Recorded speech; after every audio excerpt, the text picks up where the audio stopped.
I just felt like I was in the way. I'm not sure what to do because my emotions are all over the place. Update 1. I decided to write a letter to my parents but ended up using it as a reference for what I wanted to say to them instead. I originally planned to drop the letter in their mailbox and let them read it, but I realized I needed to have a conversation with them, so I did. I went home, and to my surprise, Dad and Mom had a friend over, the woman I ran into a few days ago. Let's call her Claire. They were just sitting in the living room talking. I asked Claire politely to leave because I needed to speak to my parents. She agreed and left without argument. Apparently, they were talking about me, and Claire had actually come over because she was worried about me after I basically ignored her the other day.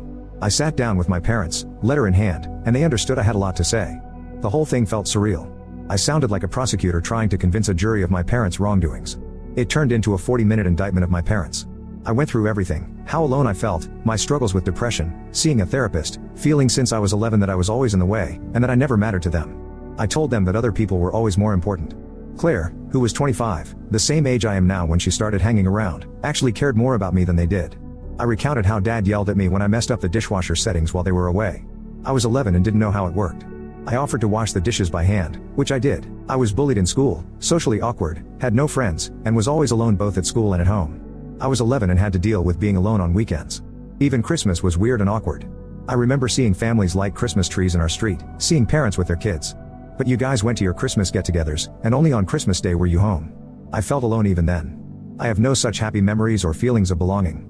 Now you keep asking why I've barely spoken to you for 4 years? I don't know you, and you never bothered to get to know me. Other people were always more important. When I found out and understood what you guys were into, I was even more mad. Why was that more important than me? How is it fair that you're happy while I'm alone and miserable? It's not fair because you did this to me. I spent my childhood alone, my teens alone, and so far, my 20s alone. I never had a girlfriend because I struggle to trust people and have no idea how to get close to anyone. You shared a picture of me on Facebook, one of the few of us together from when I was a kid. Claire and your other girlfriend commented on how cute I was and what a great family we were. Notice anything about those pictures? I never smiled. Why did you even have me if I was just a prop to show off to others what great parents you were? Your Facebook profiles make me sick, to be honest. Dad wanted to say something, and Mom just looked stunned and teary-eyed. I just got up and left, and that was that. I never yelled or called them any names. I was surprisingly calm. I honestly felt numb walking out, but also a lot lighter. I left my spare key to their place and walked back to my own. Mom has been texting and trying to call me. I think they are both struggling to figure out what to say to me. I just demanded they remove the pictures of me from their Facebook, which they did. They do not get to pretend to the world that they were great parents anymore, and I refuse to be a prop. Update 2. I had a long talk with Mom, who actually decided to stop by my place. We talked for almost 3 hours. I decided not to berate her and instead just be honest and explain how my life has been and how I am dealing with a bunch of things. It was as honest as it could get, with me basically just sharing how I was doing. Mom did not realize how bad it was, and she just gave me a hug. I don't know why, but that helped.